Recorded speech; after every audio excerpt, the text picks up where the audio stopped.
Welcome everyone. Today's podcast is very special because we got a privilege to sit with a billionaire real estate agent, Mr. Glenn Sanford. We will go deep into his stories, how that 17 failures, that was a key learning for him to found the one of the biggest and the number one brokerage, which will be number one if it is not. That is what the future is, EXP Reality. Welcome, Glenn. Thanks, Mandeep. Glad to be here. Yeah, thank you. Thanks for coming in. I know you love hot weather and weather just changed. How you're feeling about Toronto's weather? Yeah, it's a little chilly, but it's doable. I'd turned up the temperature in the hotel room. So you easily adapted to that. Love that. So Glenn will keep this conversation short and crisp, right? So you have been into the real estate industry long back. I remember you started with the Keller Williams, and then you moved into EXP. That was your the core thing. What was the motivation factor for all of the time that you were doing? Let me do something more. Let me do something more after all those failures. Yeah, so I've been an entrepreneur pretty much since I was yay tall.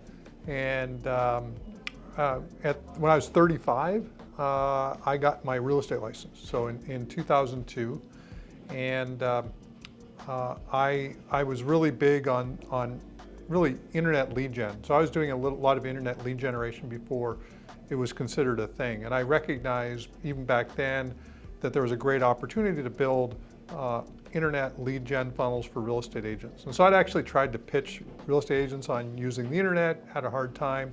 I finally ended up getting into it because of a partner that brought me into the business. And it ended up being a great business. You know, the first part was just working leads that I was generating online. And I ended up hitting basically all the awards you could expect. I was Rookie of the Year, sold 17 properties from April 29th to the end of the year. My first full year, I was the top buyer's agent in the office I was affiliated with. My fourth full year, I was in the top 50 nationally with Keller Williams. Went independent in 2007 as a team-based brokerage. Had a great year that year. We were on track to do 100 million in 2008, and then the market turned. And then from that, we really thought about, you know, what do we want to do in real estate as a brokerage? And we recognized that the single biggest cost to run a real estate brokerage was the bricks and mortar, followed closely by the staffing costs. Mm-hmm. And we said, well, what if we were to build a online brokerage to support my needs as an agent or a team leader? And what would be all the ingredients that would be necessary to be in that? And so that's what we did. We started with 25 agents in 2009. We did a few things over the years. It's 13 years ago. But we're now over 86,000 agents in 23 countries, and we'll add some more in next year. So it's been a rocket ride. Love that. So you created that solution to solve your own problem, and now that solution that you're providing, it's global. It is as of now in 23 countries. At that time, you had a dream that this will come true, or it was a journey that you took? You had some vision for this? Yeah, so in 2009, I'd been in the business about 7 years. 7 years. Mm-hmm. And I had learned a number of pain points in the business that the current models didn't solve for. And I recognized that with technology being where it's at, high-speed internet had finally got fairly ubiquitous. So meaning that cable internet was in almost every home in North America. On your phones, you had 3G, now it's 5G. And it was just getting faster. So what we just said is, we know that the internet's going to get faster, it's going to get easier to do things online, and instead of waiting till this becomes the norm for doing business, why don't we start it and grow into what will become the norm for business? And so if we go out, like even now, we're 13 years in the next 10 to 15 years, in my opinion, every brokerage in North America, really around the world, will be a cloud-based brokerage. You could almost think about it like, you've heard of software as a service, right? Yes. You could think about it that eventually it's going to be brokerage as a service. You're going to install some apps, you're going to be licensed, and you're going to be able to do your business from anywhere. And you can kind of do that right now with EXP better than you can do it with any other brokerage brand. And then you're able to get the benefits of business ownership, a brokerage as a platform, and be able to expand your business anywhere that EXP has a footprint. So you're able to basically build a brokerage inside the brokerage without having to go through the brain damage of starting a brokerage. Love that, right? So you can see the world is going to change. It's changing every day. Maybe next 5-10 years. Do you have now? You have better clarity maybe of what you are up to. Do you have any vision for next 5 years down the road? Yeah, I mean, I think as long as we continue to iterate around the agent value proposition. So what I basically mean by that is we want to be the most agent-centric real estate brokerage on the planet. I think we are the most agent-centric real estate brokerage on the planet, but we want to stay the most relevant, most agent-centric real estate brokerage on the planet. And if we do that, then we think we'll naturally grow to something like 500,000 agents over the next 5 years. And so if you think about that, we're already the single largest real estate, single brokerage in the world.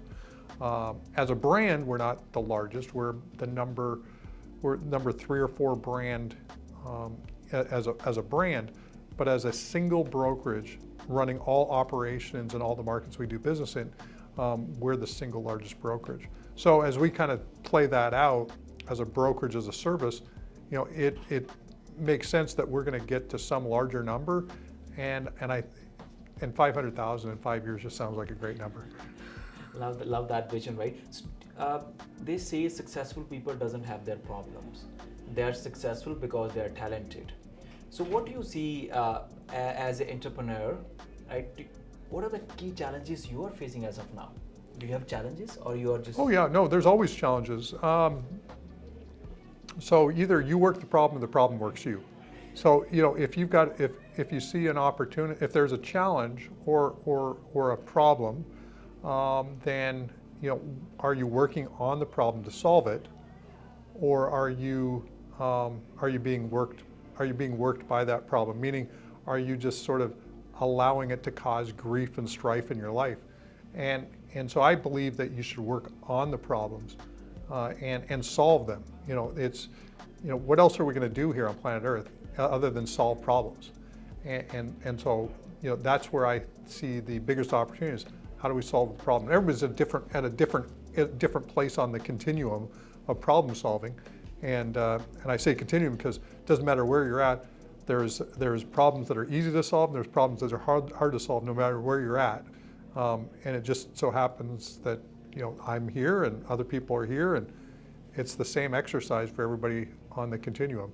So we can say you also have problems, and then you're still trying to solve those problems. Oh, for sure, yeah, absolutely. You think, well, for us, we're 86,000 agents, but on top of that, we have 2,400 staff members all around the world, and then we've got to figure out how do we do work better and more effectively and more efficiently. And so for that, that's really what I work on is the how we do business, not the what. Like the what's pretty easy. We list real estate and we sell real estate. Yes. And we help agents get paid. So that's the what. But how do we do it? How do we help you in a way that supports you as an individual? And I think that's the real work. Definitely love that. So Glenn, if you take real estate out of Glenn's bucket, who's Glenn? Well, so it's funny that you say that. You asked that. So on my Facebook profile, I put on, I'm just a guy, So because I don't really think that I'm super special, other than I learned from people and I've kind of implemented and I've been a lot more driven to build companies over the years. Most of them crashed and burned, but that's where I get enjoyment from. Some people like to play golf. I like to build companies. But I'm a family guy. I've got a couple daughters. They're in their 20s, and I like to boat, and I'm a long distance runner, and got different stuff that I enjoy doing. But I enjoy building companies. And I love helping the next generation of entrepreneur sort of find their way. And if I can be helpful and provide some advice, and that helps them be more successful, that for me provides me a lot of satisfaction. Love that. So Glenn, what is your typical morning schedule? Well, normally I'm getting up somewhere around 6:30 in the morning. Get a cup of coffee, go do a little bit of. Typically, I'm doing just a little bit of work. Something if I was thinking about something at night, or there was an idea that popped in my mind, I want to jot that down. Normally, jump in maybe a meeting or two, and then I go for a run. I'll go run, 4 or 5 miles, and then come back, jump into some additional meetings, and normally my day wraps up work-wise around 3 or 4 in the afternoon, Okay. and then I'm, it's more spending time with my significant other, Debbie. So that's kind of my typical day, but every day is different. Love that. So which is the best place if you tell, okay, this is the place where I can live throughout my life? Do you have something like that in your mind? On a boat. Okay. Yeah, I love boating, and I love doing that, and especially in the summer in the San Juan Islands or the Gulf Islands of British Columbia. You know, that's for me my happy place. Okay. So I definitely enjoy that. But I think also someplace that's close to family. I think that for me, is the part that I resonate the most with. Is that I enjoy business travel, and I love doing that. But in terms of where do I want to go back and recoup and recharge, Yes, relax. it's going to be at home and hopefully doing some stuff with the family. Okay, good. And any food that Glenn can eat like for next 30 years? The same food. The same food? Well, let's just hope there's a little variety. But I tend to be more whole food, plant-based. I try to limit my beef and dairy intake. So food-wise, I'm kind of a Mediterranean diet kind of a person, but I eat everything. But my general goal is to do a more plant-based diet. And if I really had to eat everything and it didn't affect my lifespan, I'd eat Mexican food every day. Okay. Good. And Glenn, everybody have their own motivations, have their own mentors. Do you have your own mentors? Like you get some guidance, some motivation, some energy flowing in? Well, I have a board of directors. A couple people are really accomplished on that board. Yes. So they kind of push me a little bit. I think I'm very competitive, so I do look at what is going on, and I like to play to win. So I like to figure out how to do that. So even if they're my competitor, I still consider them to be, to some extent, indirect mentors. Because I'd like to make sure that we build the most agent-centric real estate brokers on the planet. If somebody does something interesting, I want to go figure out what are they doing and how could we do it better. But I've had mentors over the years. My dad was a mentor of mine. My one mentor who lived just outside of Vancouver, BC, he passed away a couple of years ago, but he used to run a big portion of Kerry Packer's business, and Kerry Packer was an Australian billionaire, and I learned a lot from working with him, and he was a big mentor of mine. But I'd say that right now I'm involved. I'm connected to folks like Peter Diamantis, XPRIZE. We don't talk that often, but I'm inspired by the stuff that he's doing and the impact that he's making. And I read a lot of books. And just look at what are the new trends. So I'm mentored, not formally, but I have a lot of people I look up to. Good. Any 3 books that you want to recommend to our viewers? Any 3 books? The ones that are coming to mind is How to Win Friends and Influence People. Yes. Dale Carnegie, very classic. 7 Habits of Highly Effective People by Stephen Covey. Think and Grow Rich by Napoleon Hill. I mean, those are classics, and if you haven't read them, you've got to read those books. And then there's more modern books. Brave New Work by Aaron Dignan, probably a book that most people haven't heard of, but when you're running a large organization, it's something that kind of you'll get if you're running a large organization. Influence the Psychology of Persuasion by Dr. Robert Cialdini, and his concepts around social proof, and then my epiphanies around how we need to create our own social proof. That was a pretty life-changing book.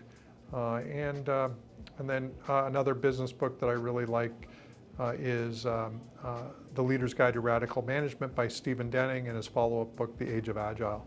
So those are just a few books that I think are worth checking out. So Glenn, what makes you angry? I can always see you like that, very composed, always very calm. What pisses you off? Well, so you see my softer agent side, but when it comes to working with the team, Yes. I'm very competitive. So I don't put up with or I'm looking for how do we be more collaborative with our agent community. And what I get aggravated about or agitated about, or what I get on my soapbox, if you can call that being pissed off, is when we're doing things that benefit us as staff versus that conflicts with the goals and ideals of agents. So that's where I get really kind of aggravated is when we miss the mark there. Definitely. So you have your own benchmarks when you're not able to achieve those production levels on the 2,400 team members that you have. Mm-hmm. So you feel like, okay, we need that energy flowing in. And how Yeah. you show your anger? Can I see it, right? So, okay, now Glenn is angry. I can't switch on the dime. I'm either angry or I'm not angry. Okay. And if I was angry, you would know I was angry. I can't fake it. But there's something that is that I feel like we've talked about a number of times, Okay. and we're not making progress in that area. And so I may show my frustration, and to some extent, if I get frustrated enough, I'll just do it. So I'll actually put in the processes to solve whatever that is. So that would be kind of how I show my anger, is actually getting in there and actually doing it. Right? Yeah. Okay, love that, right? So Glenn, any advice for someone who's, let's like that way, right? Glenn is 18-year-old. Any thoughts that you could have changed yourself when you were young? You started your real estate license at 35 years. At 35 years old, Yeah. yeah. I really pursued sales from a young age. And it's really a tough one because I've had ups and downs, peaks and valleys. I've had times when I didn't want to go to bed because I had some sort of business failure going on, and I've literally been in bed for 2 weeks, not wanting to face the world. But I think on balance, I don't know that I would have changed a whole bunch. I mean, I think the other dumb stuff that I would not have done, well, maybe not, but if you didn't do the dumb stuff, then you kind of would have missed out on that experience too. So I think the whole thing kind of just packages itself up, and this thing called life is pretty interesting. Love that. And where is Glenn's next vacation coming up? Where's my next vacation? Yes. So a lot of them are work related. So I'm going to London for EXP UK's Christmas party in December, then going to Disney World with my daughters, then going to the British Virgin Islands to go be with Naveen Jain and Anu, his wife, over in the BVIs, but we're partnered with them on Biome, as Yes. you might remember. And then going to Puerto Rico for a week, which we've got a lot of agents in Puerto Rico, and so we'll be at a resort there, and then we're off to South Florida for an agent event after that, and then I think I'll be in Maui for Brent That's Gove's in event. January, yeah. So so a lot of my vacations are based around Work business. related. So are you vacationing in Toronto also? This trip is I wouldn't call this a vacation because I literally hit the ground yesterday and went to meetings last night. It started about, I forget what time, 5 o'clock yesterday evening, and I didn't get to bed till 11 last night. This morning I was in meetings starting at about, well, online before this, but 10:30 I started meetings, and I've had like multiple meetings, and this is probably my third meeting so far today, and I've still got one yet later on tonight. That's a lot of flow, I know. I think I've got 5 tomorrow, including speaking on stage. Yes, you're there, right? So the event is, I know it's take a lot of energy. Have you ever felt, no, I'm done? This is not for me. Have that moment came into your mind ever? Oh, it comes into my mind once every few weeks, but it's been coming to my mind for decades, you know. So, and then I take a breather, and and then I'm back at it, you know. But you know, if you play hard, there will be times you go, man, when did I just coast? And but I've actually now kind of made peace with that, and now I just think, you know, I'm just going to keep on building. But I've taken time off a couple times, and I find that I'm happier when I'm productive. Yes. So that's I can sense that is in your blood. So you're always working, you're always enjoying, and then trying to do your best in your life. Yeah, some people play golf. I build businesses. Yeah. So I like that attitude. Any last thoughts, Glenn, for our audience? Yeah. So whatever it is that you're doing, you know, go for it. You know, life's short. You know, it'll be over before you know it. To quote, I think Ferris Bueller or something like that. If you don't, you know. So it's so live it with passion and go for it. Thank you, Glenn. It's amazing discussion with you, and thanks for taking your time out for that. Oh, you're Thank welcome. you. Thanks, Thank Mandeep. you. Thank Appreciate you, it. and take care.